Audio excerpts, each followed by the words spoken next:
Welcome to the February virtual educational meeting with iFishiBelong. Also, Ubuntu and United Way on the Fly are community partners with iFishiBelong. Tonight's presentation, Navigate with Confidence. I'm privileged to be teaching and presenting next to two really incredible humans. The thing that I have really come to and appreciate and value with them is that they're always trying to push and make changes and change fishing, but also to educate and continue to, as Bob would say, change the complexion of fishing. We have Anna and we have Eric. First of all, Heather, thank you for such a wonderful introduction. It is my absolute pleasure to join you all this evening. I am the Outreach and Partnerships Manager here at Trout Routes, but Heather and I have had a chance to work together on a number of projects over the last 12 or more months. And it's been so much fun to get to know her and all of the fine work that she's doing. So I just wanted to say thank you to her for having me on tonight. And so I'm, of course, going to try and dive into some of the nuances of trout routes and get a little bit more specific. But I wanted to kind of start out a little bit more broadly, because getting to the water can mean a lot of things for a lot of different people. And so I'm going to jump right in here. Let's just start talking a little bit about why we need maps in general. I think one of the things that I'm continually fascinated by with maps in general is how much information you can display on such a small area. And it can quite often get a little overwhelming. So it's helpful, I think, in some regard to just remind ourselves what maps can do for us. First and foremost, if we're talking fly fishing, or we're talking fishing in general, having maps of where those fish live is kind of key, right? That's going to get us to the water. That's going to get us to fish, which is, of course, the ultimate goal. Having different data sets and designations for things like public versus private land is also incredibly important. Making sure that you're accessing public water in places where it's legal and it's encouraged is always a better place to start than walking out into the unknown. And then to that end, having digital tools like GPS location and using maps for navigation is also incredibly valuable. I'm going to get into some of the ways that we here at Trout Routes kind of bring some of these things together. But of course, you can find these resources all over the place, having driving directions, using Google or Apple Maps, having offline maps, which doesn't necessarily mean something you've downloaded to your phone. There are plenty of great guidebooks out there and physical copies of maps that are always incredible resources if you're out of cell range or if you wanted to have something physical in your pocket. Then, of course, we can continue into the more sophisticated resources out there. Having something that's interactive, something that you can search, something that you can interact with in terms of combining data sets together is also incredibly helpful. So I'll touch on a few of the ways that I like to use maps and different data sets and combining those resources together. And some examples of those are going to be things like knowing stream flows, where stream flow readings are being taken on a particular water. Understanding elevation characteristics can be incredibly useful in terms of not only finding great places to access, but also understanding the characteristics of that watershed or that particular river. Using maps as sort of your logbook, taking notes on maps and using that as a resource to help remind you of where you've been or perhaps find places that you want to check out in the future. And then, as I had mentioned, being able to combine things together into a single platform can also be incredibly useful. So that's kind of where we're going. Before I dig further into that, to take a couple of steps back and just remind us all of some safety best practices. I actually have a fairly long background in the craft beer industry, and one of my major roles and responsibilities back in the day was making sure we were OSHA certified in certain characteristics. This is the kind of thing that hold very near and dear because it's easy to overlook and it's easy to forget. So I wanted to throw this out there before we even get to the water. It would be figuring out your destination and then planning that trip. And then agreeing to stick to that plan, I think are always great places to start. Having an idea of how much water or food or first aid you might need to bring with you is another great reminder. Of course, having that map or GPS device to help you navigate when you're on there. But I think perhaps one of the most important and often overlooked elements would be letting someone know what you're up to. This is a really, really easy thing to do. Quite often can save you in a bind, but letting someone know you're headed out to the river, you're going to be back at this time, or you're headed out for a long weekend. I'll check in with you and let you know how it goes when I get back. It's a really easy way to help folks keep tabs on where you are. And in the unlikely or unfortunate event that you might run into some trouble, you at least have one other point of contact that knows to be looking out for you. So a couple of just simple things to keep in the back of your mind as you're heading out on your next fishing adventure.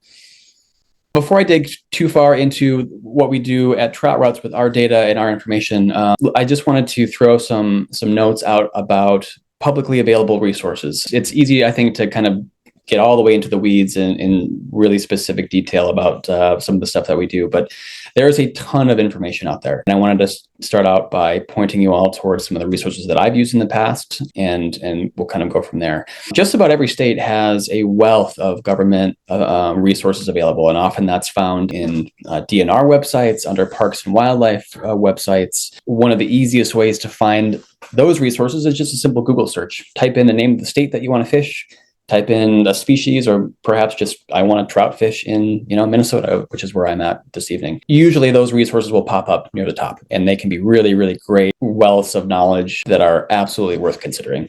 I mentioned physical maps as being another great resource. Don't discount those guidebooks as well. I know a lot of folks in the upper Midwest, where I do most of my trout fishing, still rely on classic guidebooks for fishing up in the driftless. The thing about trout and trout rivers and streams is that they don't change too much. And so that information, wherever you find it, is always going to be out there, and it's more than likely still going to be accurate. Also, don't be afraid of your local library. I can find myself picking up a book or two about trout flies or fly fishing techniques or things like that. And this could be another great way to find this information and having it be incredibly accessible. One of the resources that I've come to really rely on greatly in the last couple of years have been things like podcasts and major or larger fly fishing media outlets, things like Midcurrent or Wet Fly Swing or Trout Bitten. If you aren't familiar with some of those names, I would encourage you to check those out. And in the same way that you might try and find some of those government resources, check out those websites and search the state that you're hoping to fish in. Most of those bigger outlets have huge databases that you may not come across on a simple Google search. So diving deeper into those websites can be another really great way to find some of this kind of information. And often you'll have navigation resources as well as tips and tricks for very, very specific waterways. So it can be another really helpful way for you to kind of get up to speed very quickly. Don't discount local conservation groups. They also have tons and tons of information out there, although it can be a little bit trickier to nail down and navigate sometimes. But again, just like those state resources, lots and lots of maps have been created, especially for trout streams and rivers across the country. And these are some of the places that I would suggest diving deeper if you're just getting your feet wet. And then, of course, a simple Google search never hurt anybody. So now I'll dive in a little bit into some of the ways that we bring that information together here at Trout Routes. And again, we've mapped just about every trout stream across the country. Trout Routes, for those who may be unfamiliar, is a digital mapping platform that pulls together maps for all these resources and then overlays that information with data about public access, that public versus private land designation, some of those special regulations, all that additional data that I mentioned earlier on. Just kind of a high-level glance at some of the things that we think we're best at. It's really about bringing these resources together into a single platform that make them that much more useful. Back up just a moment and kind of walk you all through some of the icons that we're seeing on these base maps in the screenshots that I've got in front of us. If you look closely at this one here in the center, we've got icons for things like parking locations, for access points, for trailheads. These are all really, really great places to start if you are approaching a new body of water that you maybe have not been before, because these are all those access points that folks are really encouraged to visit. They're often marked with fishing access signs. They might have information about the species that are out there. They might note some of those special regulations that you need to be paying attention to when you're out on the water. And again, often have places to park your vehicle or great meeting up points. One of the ways that we try and curate some of the information that we pulled together is by classifying those trout streams. If you're unfamiliar with general classification, just about every region or state agency is going to classify trout streams based on how prolific those trout populations are, how much habitat there is, how easy it is to access some of those bodies of water. And so we roll all those classification systems together and standardize it across the country. So if you take a look at this map here on the left, you can see these streamlines are color-coded in gold, green, light blue, and dark blue. And in terms of learning about great fishing opportunities, it's really easy for you to take a look at this map and highlight or focus on perhaps these gold medal waterways. Those are going to be areas that we know have great access. They probably have more public access points and fishing access points than other waterways. And because they're rated very highly, you can also assume and bet on a really healthy trout populations, great habitat, great opportunities to catch lots of fish. And so whether you're looking in Trout Routes or if you're looking at other resources, looking at these highly rated trout streams is another really great place to start. I've kind of included a screenshot of what it looks like when you click into a trout stream over here on the right, and you can see that we've got a brief description of what it means that this particular river is a gold medal river. Trout Routes is free to download. The free version of Trout Routes will show you all these streamlines, a number of access points and fly shops across the country. We are subscription based, and so to have access to the full swath of data is part of our subscription model. It is $58.99 for a year's worth of access. One way to help kind of elevate and bring all of those resources together instead of having to navigate to all of the different information outlets out there. It covers the entire lower 48. We don't have maps for Canada just yet. We are building out maps right now for Alaska. And that should be coming shortly, or at least version 1 of some parts of Alaska. The free version is very, very useful. Of course, the pro is where the real meat and potatoes of all the information is. I encourage you, if you're curious, to check us out, because there's still a ton of information and use to be had out of the free version of Trout Routes. A number of trial periods, so if you wanted to give us a try, you can certainly check us out before you're fully committed.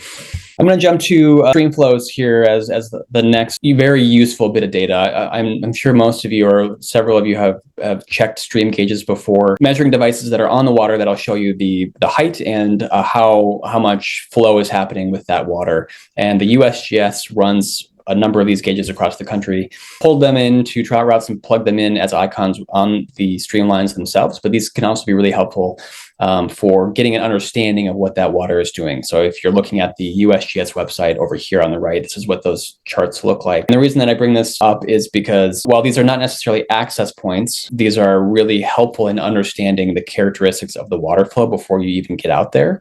And the reason that we want to understand water flow is because as flows change in height or flow rate, they obviously and potentially can pose different challenges to wet wading, or if you're in a boat, more and faster water flow is going to be a faster flow between sections of water. In general, understanding some of the historic data around water flow can be a really helpful tool to try and understand, if I'm going to fish during this period, this looks like a fairly steady rate of flow, and then I see this big spike, so I could probably assume that a significant rain event has happened, which is going to probably make that water a little bit cloudier. It might stir some things up in the water, so your flies that you tie on might be a little bit different. Or perhaps if I see a spike like this, I might want to think about looking for a different place to access rather than this stretch of water here on this particular date. Sure. So there are a question about reading CFS, and that's the flow rate. So depending on how you have these gauges pulled up, you're looking at cubic feet of water being moved per second. So it's how much volume of water is moving through that current. Higher CFS will indicate more and more powerful water moving through the current, rather than lower CFS being a lower volume of water. And then let's bring this back into some more navigation here, as we're thinking of navigation in general during this conversation. Within Trout Routes, of course, you can use your GPS location to know where you are within the map, but this is certainly another effective and very useful tool, whether you're in Trout Routes or not. The one sort of challenge in some cases is having these maps loaded or downloaded onto your device if you're going to be outside of cell coverage, which is a feature that we do allow you to do within Trout Routes. If you're within cell coverage, this is a really helpful tool to know not only where you are on the water, but if you are approaching public or private land boundaries, can also be very, very useful. And then, of course, just using your maps to help you navigate to get to the water. So if I clicked on an access point here in the center image, we've got a quick link button to use Google or Apple directions to help you navigate exactly to that location. So another really helpful tool to bring some of these different sources of data together into a single platform that helps you really interact with them. Touched on a couple of these already, but I want to review these quickly here, just in terms of some helpful tricks as far as getting started with using something like Trout Routes. First and foremost, being reminding yourself of that stream classification system. So looking for those green and gold lines are, like I mentioned, going to be healthier and more prolific trout populations, but also more public access. One of the things that we try to do really hard within our data is elevate places to go fishing that have more and better public access. And so we have taken those regional classification systems and applied a little bit additional data to them to say, not only are these great trout populations and great habitat and great fishing locations, but they have more and better public access points.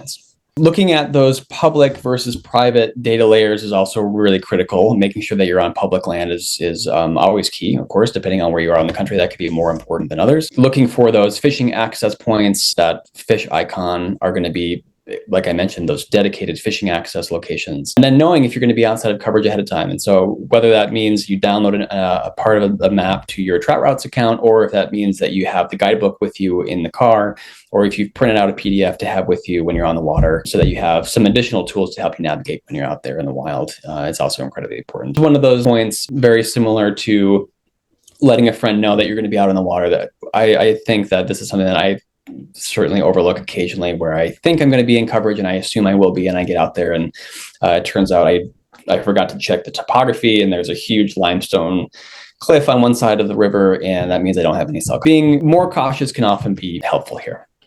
And then finally, using your GPS and that navigation to really help you get to those points on the water is key.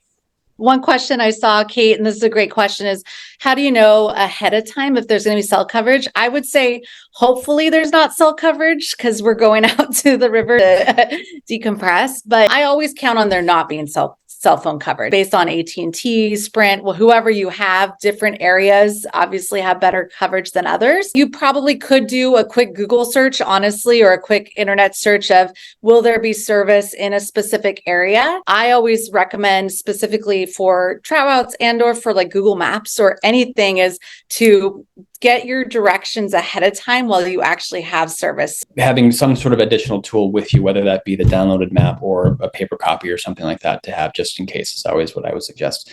There's another question here about CFS and wadeability. Another great question. This one's tough because I think water depth also really comes into play here. If you've got a really fast moving stretch of water, but the water is only up to your ankles, it's probably a bit easier to navigate through it than if the water is, or if the river is only 4 feet wide and that water is pushing a lot of volume against your legs. So I don't really have a golden rule in terms of whether or not a certain CFS amount is going to be safe for wading. I think what I would suggest would be the next time that you're headed out onto the water, if you have the opportunity, check what those flows are so you can get a sense of, this is what it was like for me today and how comfortable did I feel. Maybe even using a stretch of water that you're very familiar with and very comfortable with to get your benchmark. Certain CFS for one fishery or one river is going to look completely different than others. So if it based on the width of the river, based on the depth, based on how steep are the banks, all of the things, just like Eric said as well, is looking at baseline is, or you can look at with the USGS, and I'm going to show everyone how to do that.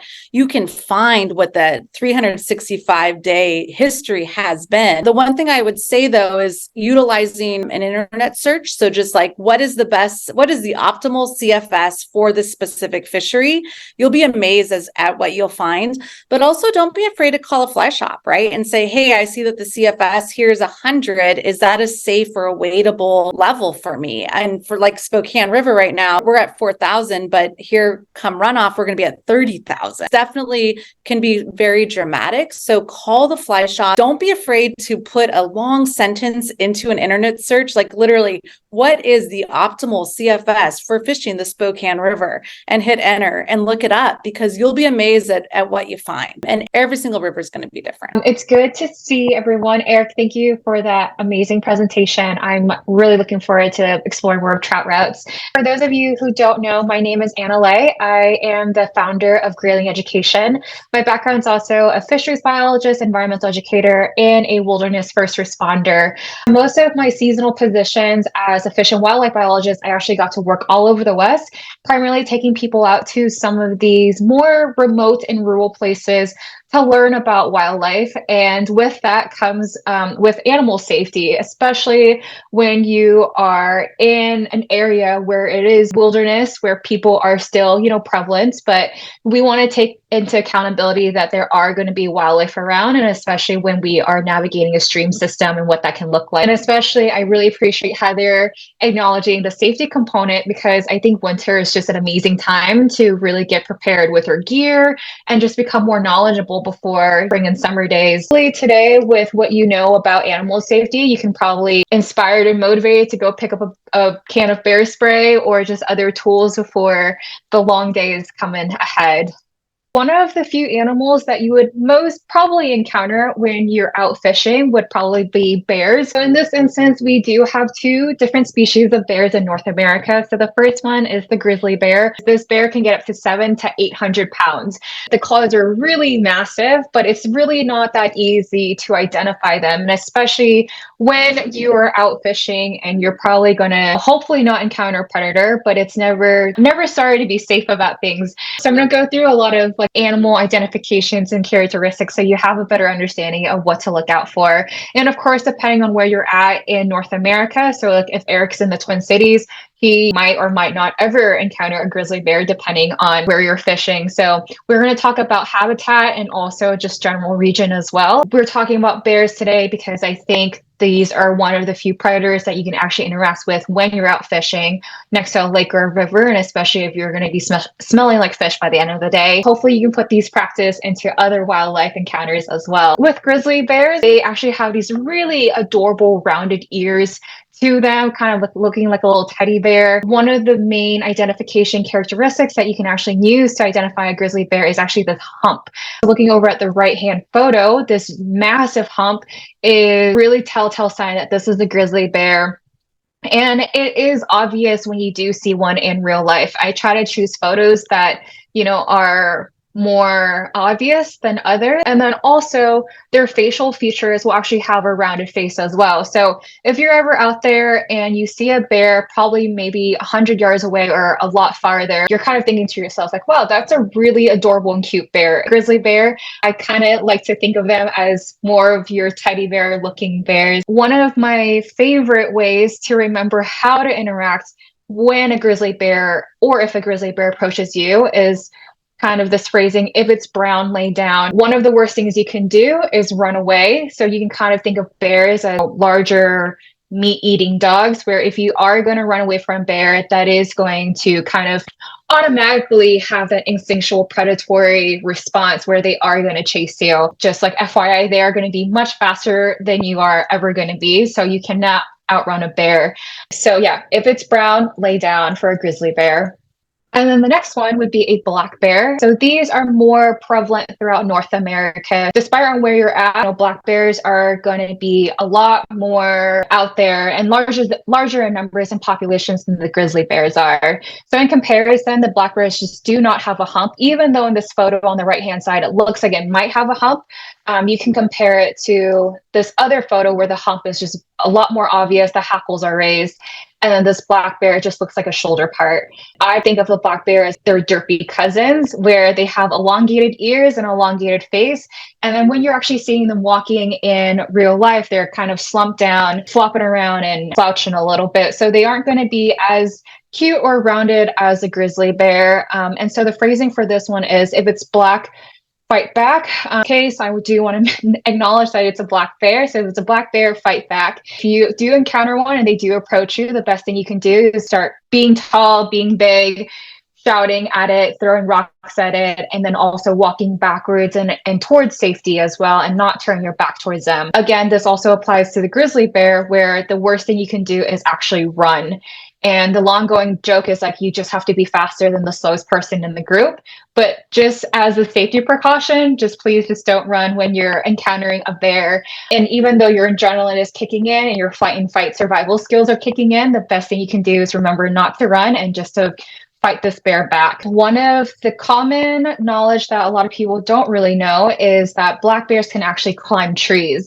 And so if you ever hear of that myth of like, oh, you can get away from a bear by just climbing a tree, black bears can actually climb up a tree probably a lot faster than you can. And grizzly bears are the ones that cannot climb trees. They're more diggers as well.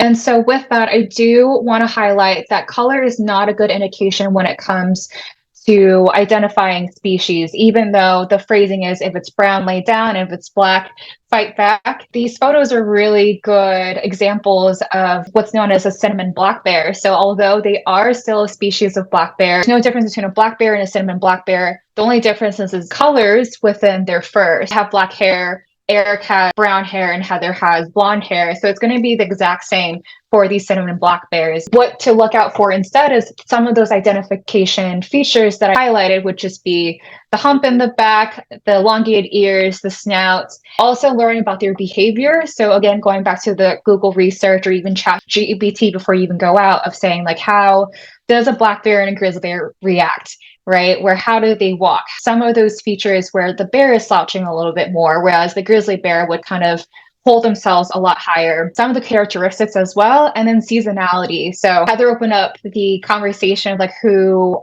out of all of us have gone fishing so far. And so because it is winter, we can expect for most bears to be in hibernation right now. If you're out fishing during winter, you can probably have a peace of mind knowing that there won't be large predators out there going at you because they're going to be hibernating. But around the month of like March and April, you want to be more cognizant because that's when they're out of their cave, out of their hibernation spot, and they're going to be very, very hungry, which is why in most of the Rockies and most of the Western states where there are grizzly bears or black bears prevalent, there are going to be regulations saying like, fishing in these streams are closed during the month of March through May because that is territory and the local feeding behavior spots for a lot of these predators. As much as regulations kind of are a barrier for a lot of us to understand and also have the opportunity to go out fishing, they are there for a reason.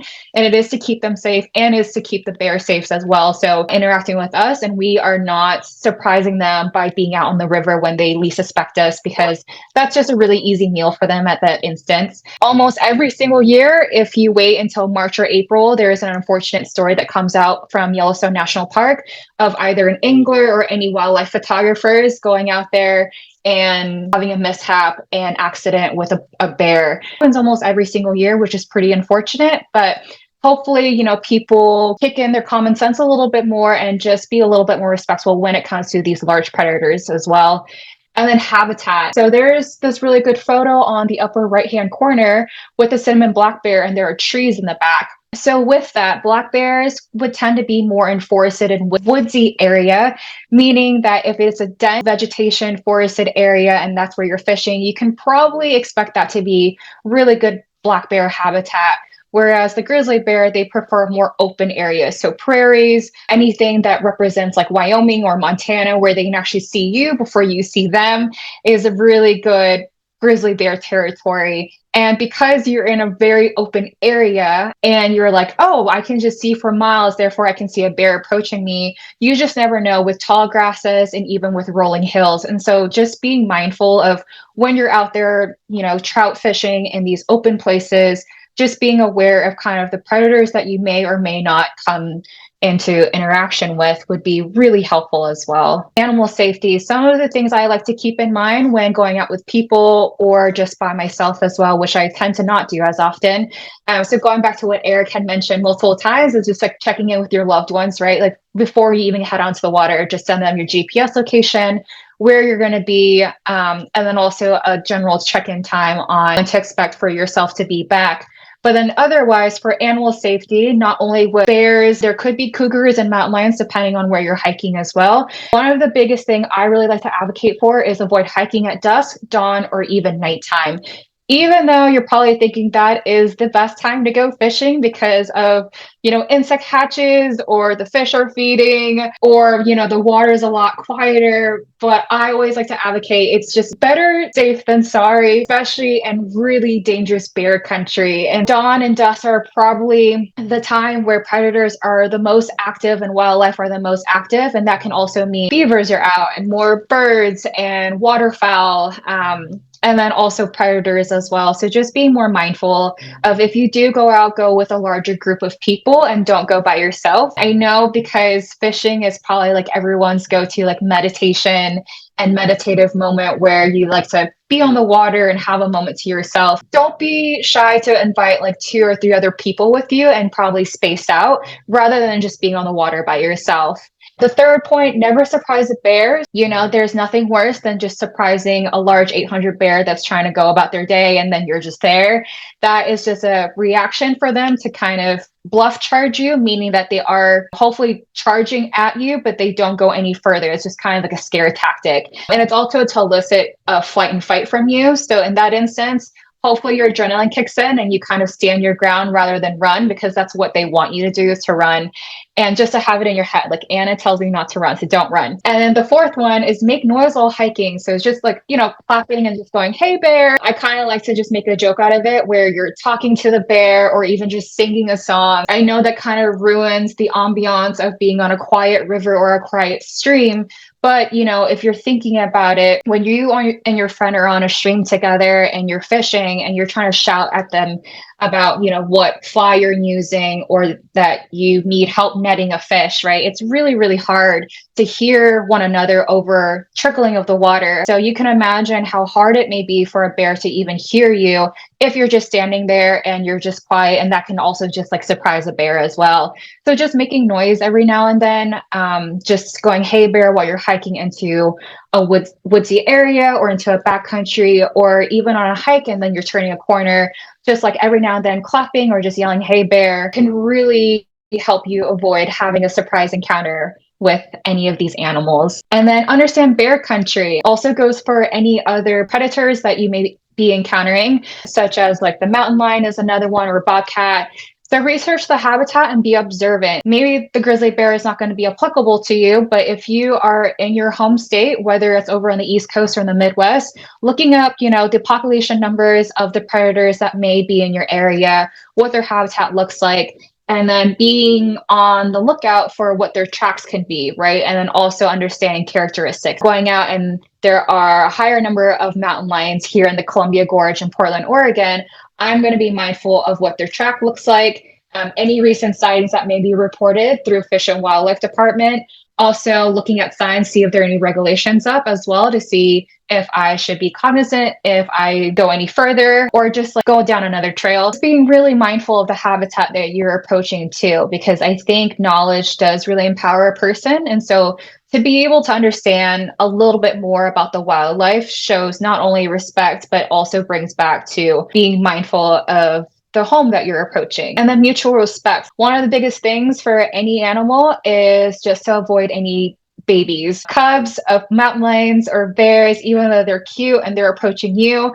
That's like the worst case scenario where you do want to turn back and give them some space because mom is only so close around and you do not want to approach mom during any season.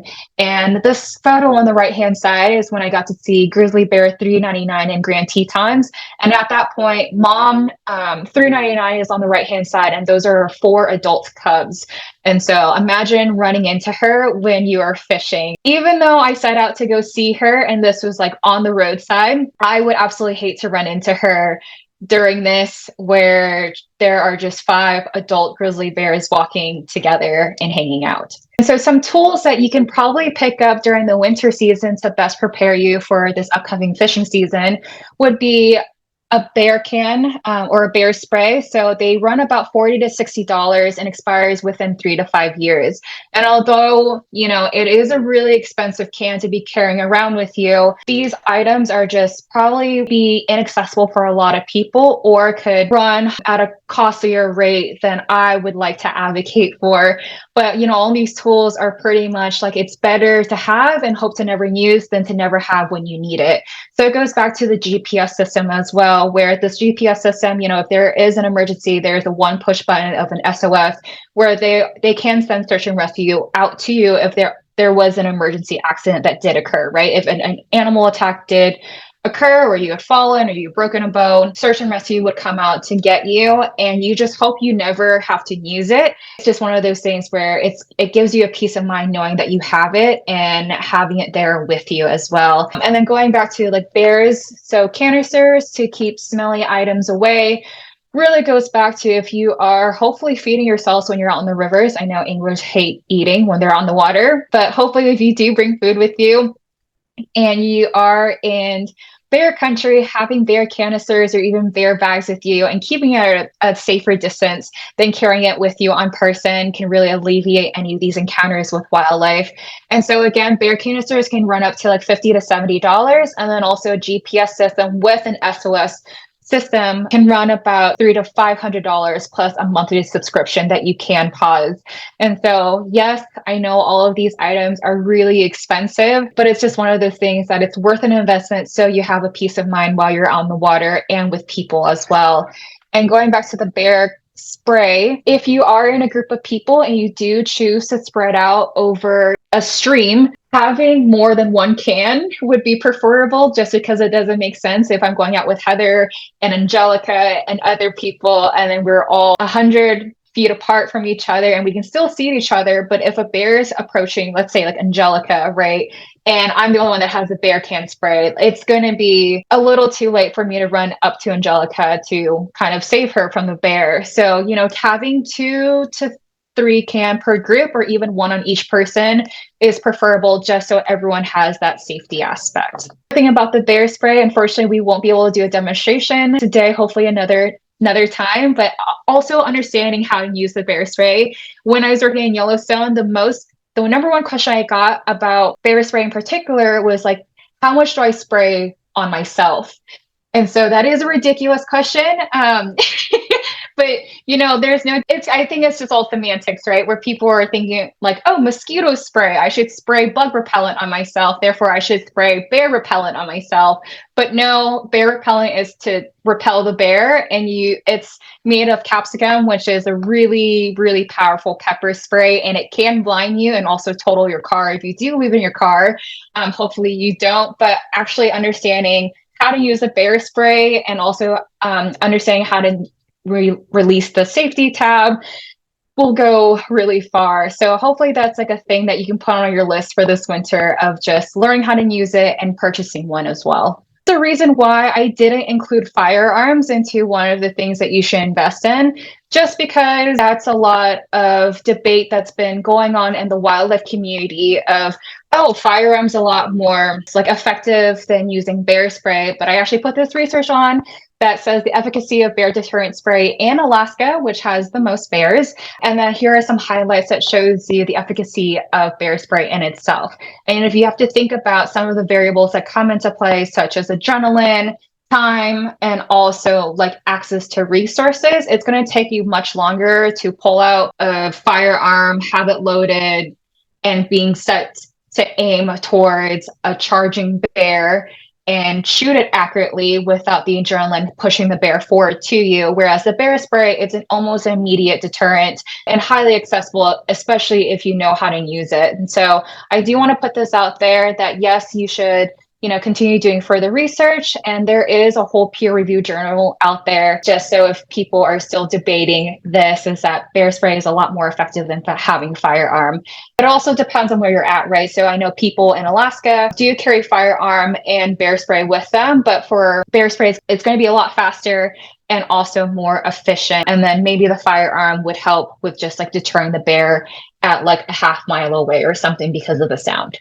So if a bear approaches you while you're fishing or any predator, splashing fish attracts bear, right? So cut the line or provide slack to stop the fish from splashing, and then have bear spray ready and be cognizant. So, you know, especially there's no other time to have a fish on the line than when you see a bear coming around the corner. And so, yeah, just pulling out more lines and making sure that the line is slack so the fish can actually go underneath the current instead of just splashing around. And then also just having the bear spray ready to go and also facing the bear so you're not turning your back towards it. And especially in areas where you are going to catch and cook, remember to clean your fish and dispose of the entrails properly. So there are stations out there for fish cleaning, and there are signs that say like, hey, if you are going to clean your fish, please do it in your home kitchen or a few miles down the road where there is a fish cleaning station. And those are there for a reason. And you hate to be that person that leaves fish guts everywhere for the next person to encounter a bear. So just being really respectful of the area as well. Again, I'm with Grayling Education, and if you have any questions, I want to learn more information, you're more than welcome to check out the Grayling Education website as well as the following Instagram pages. And there's also a QR code that leads back to the page.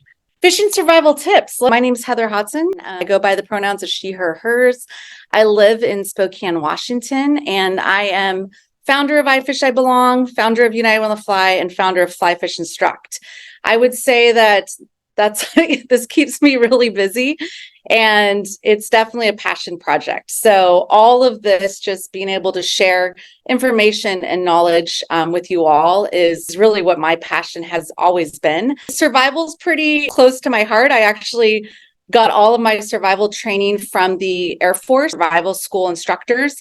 While I was in search and rescue, I started a search and rescue team with the Spokane Mountaineers as an adult team with the Spokane Department of Emergency Management. And I also taught a survival class at Spokane Community College. So a little bit of tidbit of information that you all probably didn't know about me. There's a lot to this, but I think that there's some just basic information that we can start to go through. And some of this you've already heard, which I think is great. It just really shows that it's important to think about a lot of this. Plan and tell. So if you're creating a plan, you tell somebody that you are going to be doing something, just stick to that plan. And or if you alter it, just make sure that you're in service where you can let someone else know that. Reading water, obviously we read water for trout fishing or for any type of fishing. We read oceans, we read lakes, but let's talk about like reading water as far as gauges goes, as well as ice shelves and high water. When you're come upon a stream, not every specific body of water has a gauge station, but most do. And so there's a couple of ways that you can find all of this information that's in these different stations. So the first one that I'm going to mention is NOAA. I use NOAA, and the reason why I use it is because it has a prediction. So let's say that you're going to be fishing a specific area. You know that there's going to be an inch of rain or half of an inch of rain. What's going to happen to those rivers, right? What is the predicted flows? This is a good example. LA River, also if you're over in any of the coastal rivers like where I live, rivers can go up really quickly and down really quickly. So being able to plan and being prepared is a very important survival tool. We're looking here, the NOAA for the Los Angeles River. There's a spike in the water, comes back down, and then it spikes up really high. We're looking here with our predictions. So today is February 5th. So tomorrow it looks like it's going to drop slightly down and then come back up. So the reason why having these predictions is important is specifically for, again, if you're planning out to go fishing. Now, if I look here at the Spokane River, and I can see that it's really high, like 20.79, I won't be fishing this. This is way too high for me to be fishing, but I can start to predict and be like, oh, okay, well, it's on the drop. So a lot of people that do a lot of fishing, or if you've noticed that the fishing can be really good when it's high water and then it starts to drop down, partly because those fish can start to feed a little bit more. They're kind of coming back to their normal zones. Looking at these predictions can be helpful for your fishing success as well. One thing I will note that if you looked at this LA River versus the Spokane River, the predictions going all the way up to February 12th and then just to February 6th. So I'm not really sure why it's predicted for some rivers versus others, but it's just a tool that you can use. The other tool that you can use is USGS. So just like Eric was talking about, and I will provide all of these links. So everybody that registered, I'll send all of the links to all of this information so you have it. But basically you can go to USGS, you can actually click search and you can search for a specific fishery. Certain fisheries, if we were to look at the Spokane River, so that has several different points where it's actually taking a bunch of data.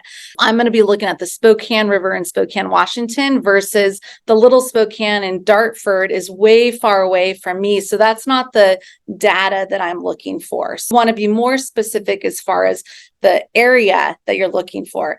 If you're not sure, you can always just use Trout Routes. You can use Google Maps. You can kind of find the area that it might be or whatever specific gauge that you're looking for. Once you click on that specific gauge, then the great thing about USGS is that it can give you a 365-day history of what those flows did. Why is that important? Well, if you are trying to plan out a trip and you say, okay, well, obviously April through July for the Spokane River, it is almost at 25,000 CFS.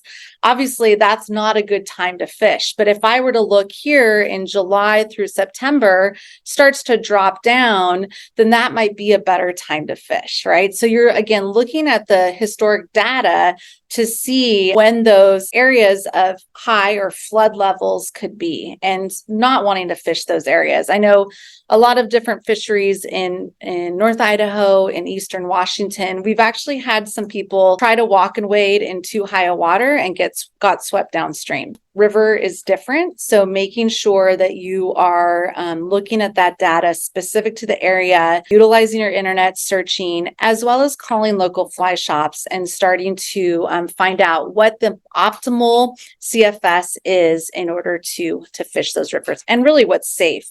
Here's the 365-day picture of the LA River. You can see that it's pretty steady and then it has rises.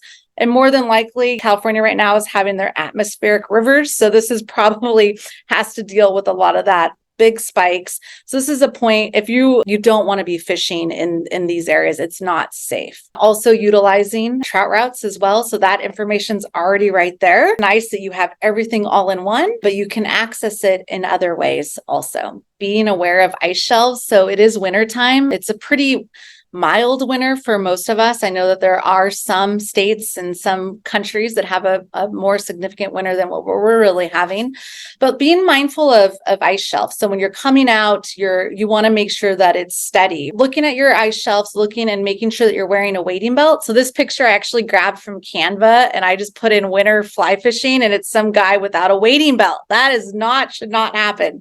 So definitely wear a wading belt. And the reason for that is because it'll prevent you, if you were to fall in, will help prevent, or it'll slow down the time that the water is going to fill into your waders. The other thing too is wearing a rain jacket over your waders. I know a lot of people wear puffies like this person, or a puffer, depends on what part of the United States or what part of the world you're in, a puffy or a puffer, but wearing it underneath your wader, that's what a lot of us do, but put your rain jacket over it. And what that'll do is it'll help prevent the water from coming into your waders. Survival truly is just being mindful of not getting water into your waders.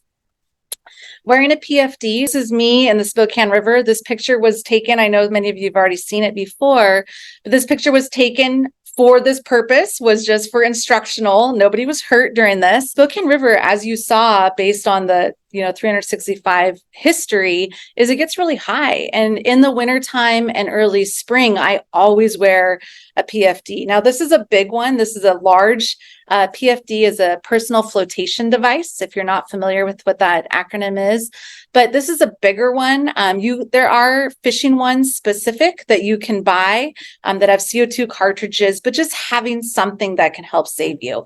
Also a wading staff. You're never too young or too old to use a wading staff. Use a wading staff. If you were to fall in the water or through an ice shelf, something to think about is you want to make sure that you have a large surface area. If you were to fall in and you're trying to crawl or pull yourself out of it, you want to make sure that you're laying down. So you're basically moving and pushing all of your body weight out. So you have a larger surface area so you can come and try to crawl out.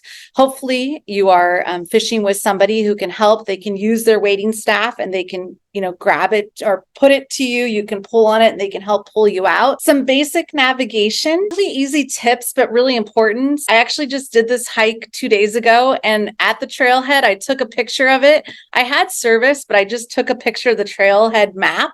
And Eric and I were walking, and we got to about 6 right here. And we're like, are we going the wrong way? I was like, oh, let me look at my phone. So I look at my phone. I'm like, oh, we're almost to the spot where we're going to turn around. So if there's any type of map at the trailhead, take a picture of it. Screenshot your phone maps. If you are starting to research, or if you're using an app, or if you're using Google Maps or Google Earth or whatever you're using in order to find your location, just take screenshots.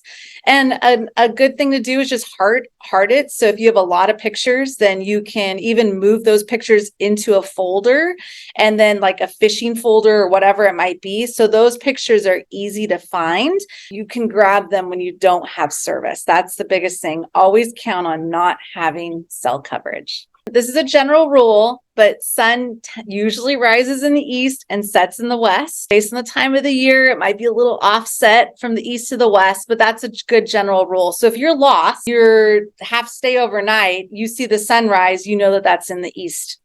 Learning how to read a topo map, important information, specifically if you are going out there and exploring. This link is from REI. Just learn how to read a topo map, understanding like what's a steep slope, what's a less steep slope. All of this is really important information, specifically if you were to get lost or if something were to happen, would you be able to get out of that canyon and to safety? All things to consider. Also, when you're looking at your different maps, like what does a peak look like, ridgeline, all of these different keys that you can look for, more vegetation, is it water, that sort of thing. Understanding how to read a map. Continental divide, based on wherever you are around the world, the water flows to different areas. So if you're on the west side, most of the time it's going to be flowing into the Pacific Ocean, whereas if you're on the east side, it's going to be the Atlantic Ocean. So these are all things to think about, specifically if you are lost or disoriented, you have hypothermia, you're not sure where to go,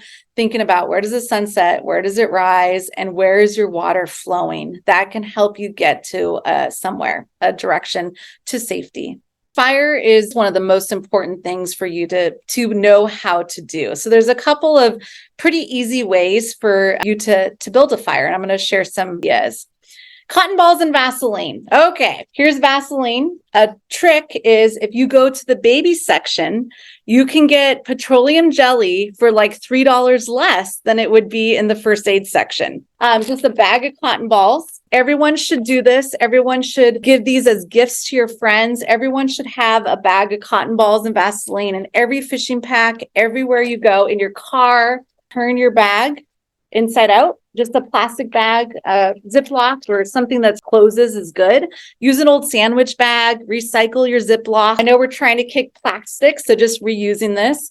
So you're going to take your hand and you take your Vaseline and you just get a big old glob of Vaseline. And then all you're going to do is you're going to take your cotton balls like so, put them onto your Vaseline, turn your bag regular size. So turn it back the way it's supposed to be. And then all you're going to do is just massage those cotton balls with Vaseline. And then this can be pretty small. Again, it's not going to take up very much room in your fishing bag. One cotton ball can hold a flame for about 5 minutes. Basically, what you would do is you take one cotton ball, you kind of pull it out, you'd set it down. I have a metal match, so this is what this looks like. You could have matches, you could have waterproof matches. Let's say you don't have that, you can do 2 rocks and try to get a spark. One spark, it'll easily start a flame. One cotton ball will hold a flame, like I said, for about 5 minutes. Really quick, easy way to start a fire. Great stocking stuffers, if that's what you do, like give them to your friends, like save their lives. Just share this. I also have an entire presentation on YouTube, on the United When Fly YouTube channel, on like how to do it and then how to start it.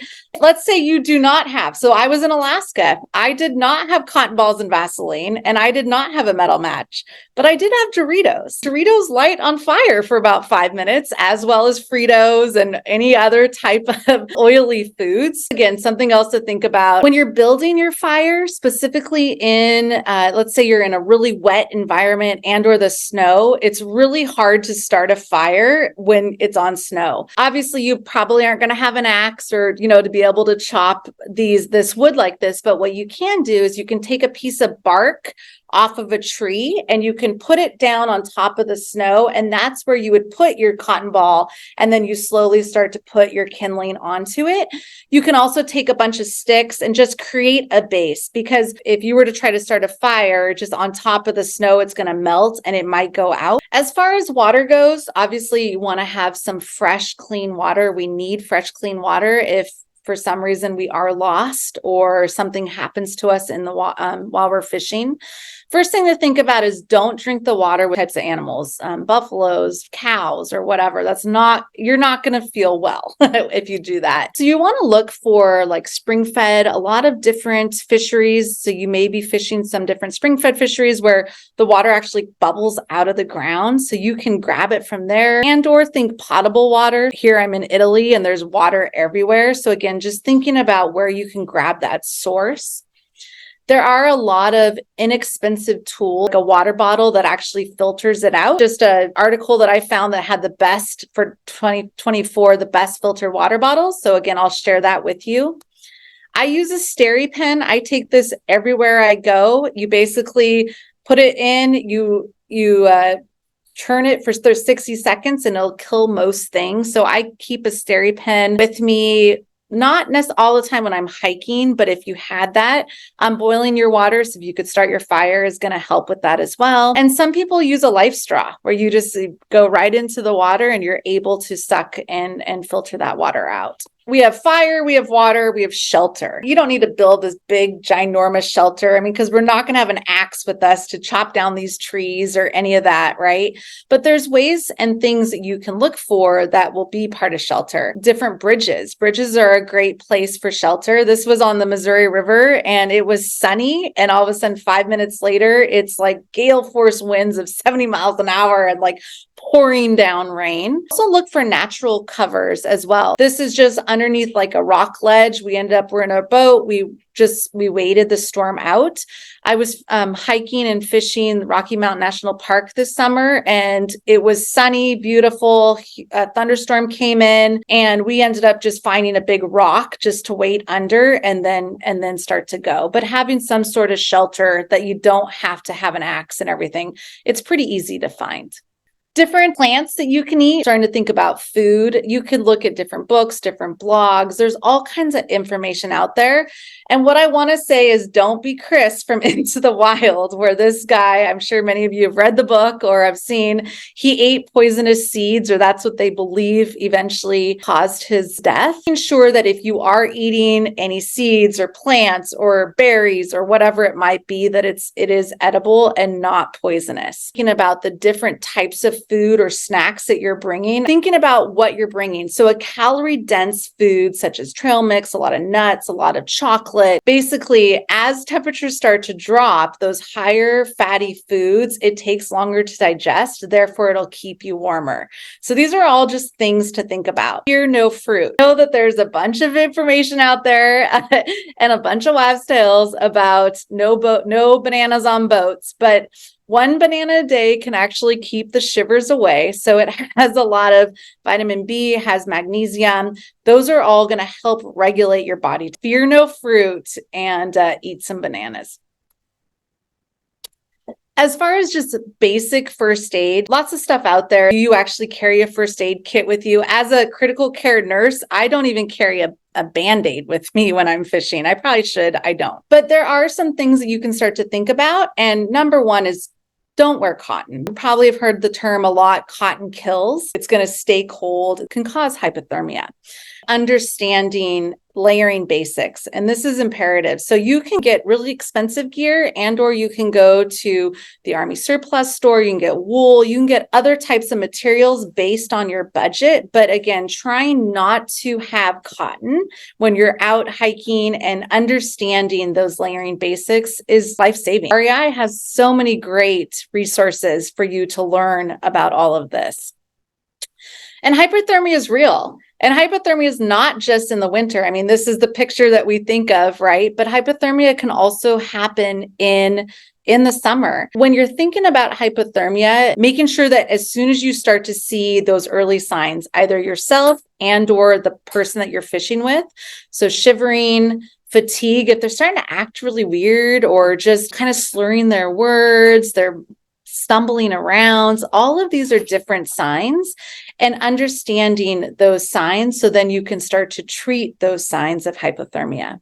Actions, so move to a warmer place, remove any wet clothing. Let's say that you fall in the river, even though it's summer. If you fall into the water, you want to just, pull off those clothes, put on a change of clothes. So if you're hiking in, it's a pretty far hike out, not a bad idea to carry an extra change of clothes with you. I know when I'm on the boat, I'm pretty clumsy, so I tend to fall in the water a lot.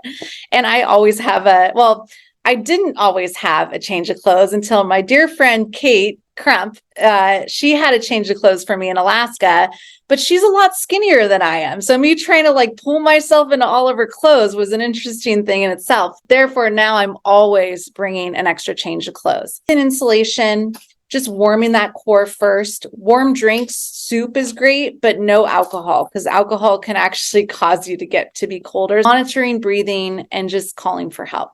We did a great article on winter warming tips that won't break the bank. And this is a blog through United Will Fly. And a lot of it, because obviously fishing can be expensive. So we want to give you different ideas on ways to survive and be warm without breaking the bank. Heat-related illness. You have hypothermia. What about hyper? And you get hot. There's a reason why you see a lot of people that are in the salt that are completely covered, making sure that you're not being exposed to sun and or that you're hydrating enough and being conscious of that as well. Same as with your hypothermia is you want to know those early signs. So heat cramps, fatigue, weakness, headache, slurring of words. A lot of it almost looks fairly similar to hypothermia.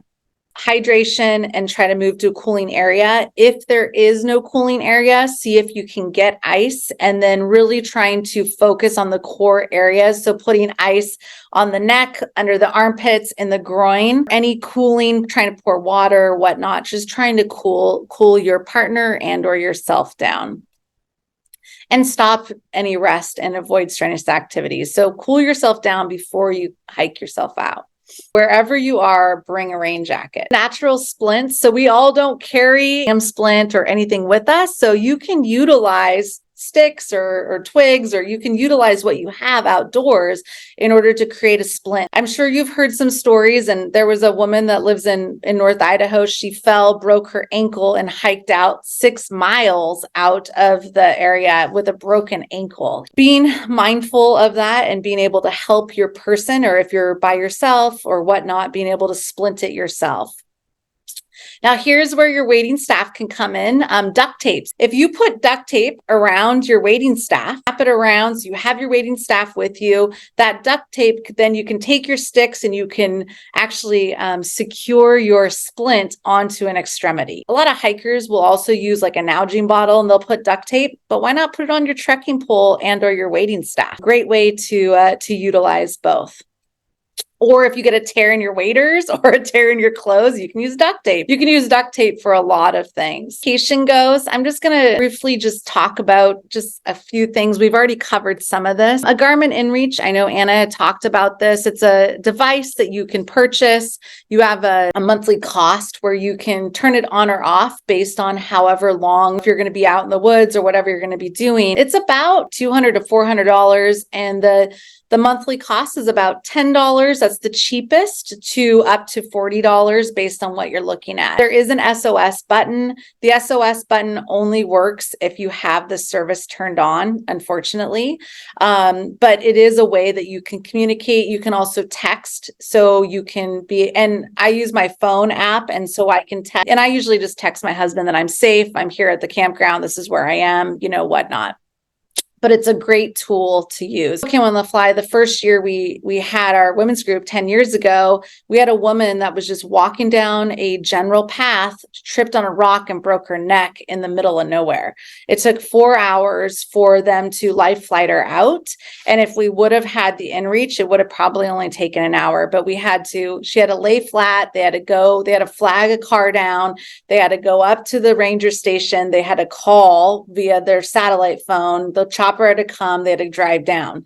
So it took a long time for this angler to get flown to Missoula. Having these tools, yes, they are expensive, but maybe go in to lessen the expense. Signaling. So let's say you are lost, you are hurt, you cannot come out. I don't want to scare anybody, but this stuff can happen. So if you fall, you're by yourself, you've hiked way far back in, don't have a signaling mirror, helicopters or whatever, you can use your mirrored sunglasses in order to signal. Here's instructions too for if you actually had a signaling mirror, but you can utilize your sunglasses as well. When you're going out fishing, when you're always preparing, you're educating yourself, you're doing the work. Blueing olives are going to be hatching at this time, and we're going to have caddis hatching at this time.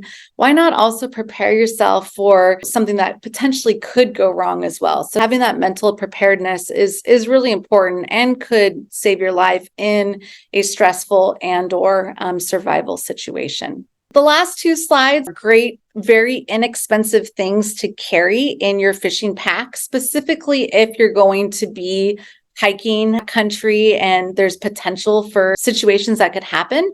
This is just a basic emergency blanket. It has like a silver side and then it has an orange side. Orange side, I mean, there's tons and tons of different things that you can use with this blanket. Specifically, it could be used as a signal, it could be used as heat for hypothermia, also as shelter. If you look at these other pictures, like you can use it as an arm sling, like you can use it for a lot. You want to make sure that when you have it on, that it is wrapped where the silver side is put in, closest to your body. So if you think about Columbia Sportswear, how they have that technology where it's the like silver kind of material. So that's on the core on your body. For signaling, you would just move it around or you could shake it. The other thing that's really important, so very inexpensive, is a whistle. We all know that we should. Specifically, I mean, it makes noise, it's for safety, but who actually does that? Two things that are really inexpensive, a blanket and a whistle, just to throw in your pack. Oh, three things, and cotton balls and Vaseline. Easy tips for you to survive and potentially could save your life in a situation. Again, I don't want to scare anybody because that's not what we're here for. But when you're outside, you're outdoors, you're walking. I mean, I'm clumsy. I've tripped, I've fallen. I mean, I fell in Pennsylvania and broke my arm. I broke my ankle falling in hiking. It just happens. And being mindful of it, making sure that you are prepared, that you have that plan, you stick to your plan, and understanding how to build a basic fire, or, how can you help your friend and or your fishing buddies out and help them as well. Reach out again to Anna, go through Grayling education. And if your organization and or if you have anyone who's looking for other education from this, Grayling is a great resource. So please utilize Anna, and also Trout Routes. Reach out to Trout Routes, reach out directly to Eric. We've been tagging both Trout Routes, Grayling, as well as their individual Instagrams. So reach out if you have questions. Specifically, we're here to help. We want to change fishing one angler at a time. And by sharing all of this knowledge that we have, that now you all can share to somebody else, I mean, it's only going to make everything better. So thank you again so much to everybody for being here tonight. Thank you again for your donations. You all are helping iFishiBelong just with our operational costs, as well as all of those scholarships. Thank you so much. Anna, Eric, thank you. But I look forward to continually working with you both personally and professionally. And I really can't say, such an awesome community. And we'll see y'all sometime on the water, hopefully.